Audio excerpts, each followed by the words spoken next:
നമസ്കാരം. രാജ്യത്ത് ഇതുവരെയും അയോധ്യയെക്കുറിച്ചുള്ള ചർച്ചകൾക്ക് അവസാനമായിട്ടില്ല. ആത്മീയതയും സംസ്കാരവും ഒക്കെ മുറുകെ പിടിച്ചുകൊണ്ട് തന്നെയാണ് പ്രധാനമന്ത്രി നരേന്ദ്രമോദിയും കൂട്ടരും മുന്നോട്ട് പോയിക്കൊണ്ടിരിക്കുന്നത്.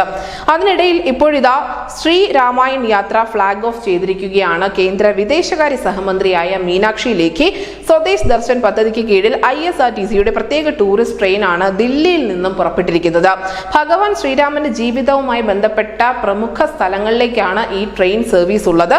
19 ദിവസം നീണ്ടു നിൽക്കുന്നതാണ് ഈ ശ്രീരാമായൺ യാത്ര.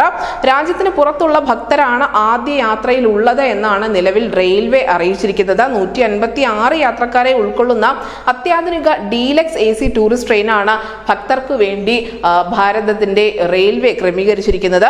ഭഗവാൻ ശ്രീരാമന്റെ ജന്മഭൂമിയായ അയോധ്യയിൽ നിന്ന് തന്നെയാണ് ശ്രീരാമൻ യാത്രയ്ക്ക് തുടക്കമാവുന്നത്. അയോധ്യയിൽ എത്തുന്ന ഭക്തർ പിന്നീട് രാമക്ഷേത്രത്തിലും ഹനുമാൻ ക്ഷേത്രത്തിലും ദർശനം നടത്തും. അതിനുശേഷം സീതാദേവി ജനിച്ച ഇടം എന്ന് കരുതപ്പെടുന്ന ബീഹാറിലെ സീതാമർഹിയിലേക്കായിരിക്കും ഈ ട്രെയിൻ പോവുക.